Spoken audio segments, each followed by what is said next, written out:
금이 간 내면을 힘으로 바꿔 더 단단하고 빛나는 자신을 만든다면 결국 셔터프루프, 깨지지 않는 존재가 됩니다. 한 번도 부서지지 않는다는 뜻이 아니라 매번 이전보다 더 나은 모습으로 다시 세우는 선택을 반복한다는 의미입니다. 우리는 삶을 살아가며 끊임없는 요구를 받습니다. 정말 삶의 모든 영역에서 이어지죠. 일과 가족, 그리고 주변 사람들, 그리고 그 기대에 부응하기 위해서 매일을 전속력을 다해 달립니다. 하지만 여전히 따라잡지 못하는 느낌, 여러분은 느껴보신 적 있나요? 사실 이 부분은 현 시대를 살아가는 성취 지향적 사람들 모두가 가진 공통적인 딜레마입니다. 세계에서 가장 영향력 있는 CEO들과 임원들도 마찬가지로 가정과 일, 그리고 미래를 위해 끊임없이 달리기를 하지만 힘든 건 마찬가지죠. 그런데 한 가지 다른 점이 있다면 그들은 최고의 심리학 전문가의 도움으로 과학적인 근거들을 찾아 전략을 만듭니다. 그리고 타시아 유리치는 세계를 이끄는 리더들의 심리학 멘탈 코치로서 많은 이들의 삶을 바꾸고 있죠.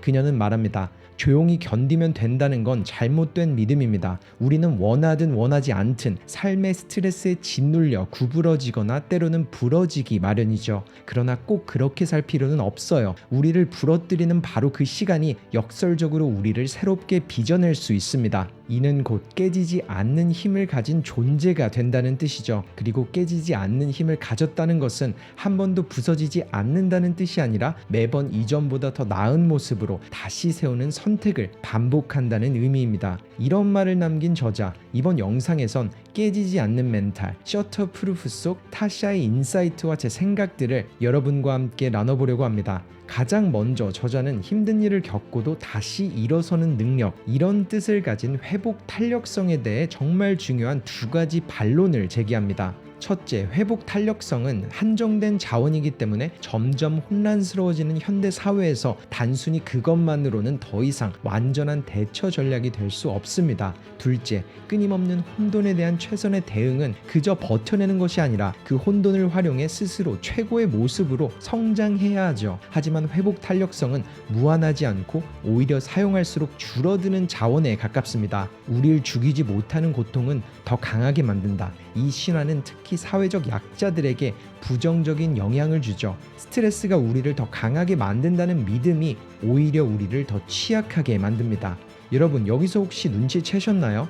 회복 탄력성의 가장 큰 함정은 만약 개인의 정신적 강인함이 학습이 가능하다는 전제를 가지게 되면 무너지거나 우리가 실패를 마주했을 때 결국 우린 노력하지 않은 자신의 탓이라는 자기 비난적 태도를 가지게 됩니다. 특히나 자신이 약자인 상황에서는 원인이 외부에 존재하더라도 계속 버티는 것도, 깨지는 것도 역경을 극복할 만큼 끈기가 부족했던 내 탓이라는 결과가 나온다면 우리는 결국 깨져버리고 말 겁니다. 그러니 회복 탄력성은 우리를 성장하도록 돕기보다는 우리에게 살아남고 있다는 것만 증명해주죠. 그럼 이제 어떻게 해야 할까요? 저자는 중국의 한 속담을 언급하며 그 해답을 제시했어요. 변화의 바람이 거세게 불면 어떤 이를 피난처를 짓고 어떤 이는 풍차를 짓는다. 찬장에 있는 와인잔 몇 개는 몇 번이고 꽤 높은 곳에서 떨어뜨렸는데도 전혀 금이 가지 않았습니다.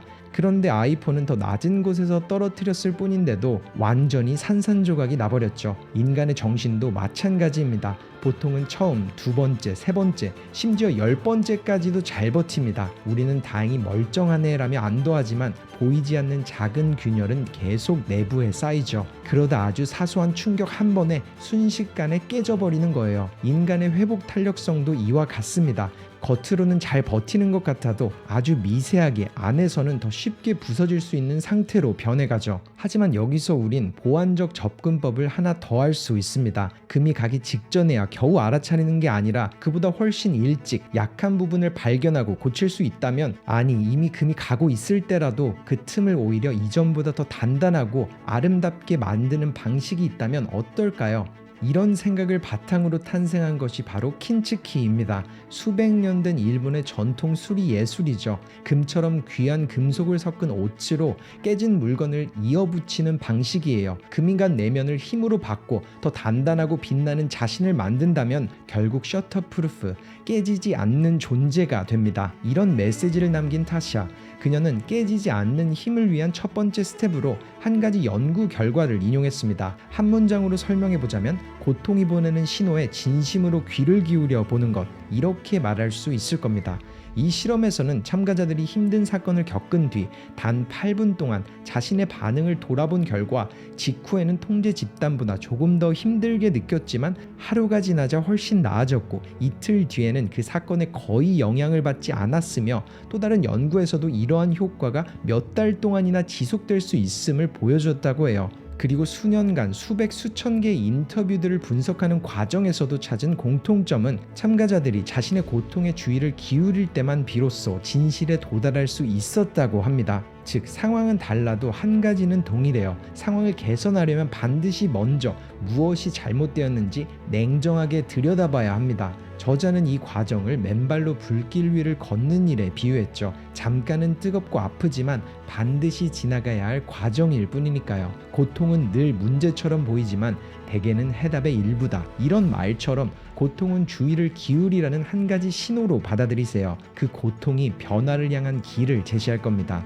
그리고 두 번째 단계인 감정의 트리거를 찾는 법을 말하기 앞서 저자는 성장을 이끄는 세 가지 욕구이자 변화를 위한 도구를 말했습니다. 사실 이 욕구들이 감정의 트리거와 밀접한 연관이 있기 때문이었죠. 짧게 설명해보자면 첫 번째로는 행동하고 목표를 이루며 새로운 것으로 발전할 수 있다는 믿음인 자신감, 두 번째는 자기 주도성과 진정성을 발휘하며 삶을 주도하는 새로움을 선택하고 과거의 부정적 상태를 벗어나는 선택권, 그리고 마지막 욕구는 연결감으로써 사람들과의 친밀감과 지지를 경험하며 강한 사회적 연결을 느끼는 욕구였죠. 그녀는 말합니다. 자신감은 성장을 이끌고 선택권은 진정성 있게 살도록 하며 연결감은 더불어 살아가게 해줍니다. 연구에 따르면 세 가지 욕구가 충족될 때 삶의 질, 만족감, 성취감이 높아졌습니다. 건강한 습관을 유지하고 목표에 몰입하게 하며 역경을 딛고 발전하게 도왔죠. 동기부여가 강화되고 의사결정 능력까지 향상하는 방향으로 두뇌 자체가 변하기 시작했어요. 그리고 두 번째 방법인 감정의 트리거 찾기는 이 욕구들의 부재가 만들어갑니다. 한번 생각해보세요. 스트레스 받거나 압도되거나 지칠 때 무엇이 당신을 끝내 폭발하게 하나요? 존중받지 못할 때는 자신감의 부재, 지시받을 때는 선택권의 부재, 소외될 때는 연결감의 부재가 생기게 돼요. 물론 이 트리거들은 일부일 뿐이지만 우리는 이 양상을 찾아야 합니다. 대개 하나의 상황에는 종종 여러 개의 트리거가 동시에 숨어 있고 트리거가 많을수록 그 반응도 강렬해집니다. 그리고 우리가 트리거를 다루지 않으면 트리거가 우리를 지배하게 됩니다. 이처럼 내부에서 일어나는 작은 균열들, 그리고 그 시작점은 다름 아닌 자신감, 선택권, 그리고 연결감, 이 중 한 가지 혹은 여러 가지가 결핍될 때 내부에서 서서히 시작되어 가죠. 그리고 그 상황에서 우리가 하는 행동을 타자는 그림자 목표라고 정의했습니다. 그저 빠른 해결책을 얻기 위해서 최소한 이거라도 가지자라는 생각으로 임시 방편을 선택하게 되죠. 폭식이나 음주 아니면 쇼핑처럼 그림자 습관은 순간적으로 기분을 전환하고 불안을 달래주는 것처럼 보입니다. 하지만 결국 에너지를 소모하고 제자리 걸음을 하게 만들며 성장에 필요한 진짜 본질을 놓치게 해요. 하나의 패턴이 되는 거죠. 그렇기에 저자는 우리에게 전환점이 필요하다고 말합니다. 낡고 익숙한 그림자에서 벗어나 욕구를 충족시킬 수 있는 새로운 길을 적극적으로 찾아야 하죠. 타샤는 이 목표를 깨지지 않는 힘 목표라고 정했습니다. 그리고 이렇게 말했죠. 2019년 획기적인 연구가 등장했습니다. 암스테르담에서 열린 제7회 자기결정성 학회에서 대학원생 넬레 라포르트 연구팀은 인간은 환경의 수동적 수용자가 아니라 외부 상황과 무관하게 욕구를 능동적으로 만들 수 있다고 설명했습니다.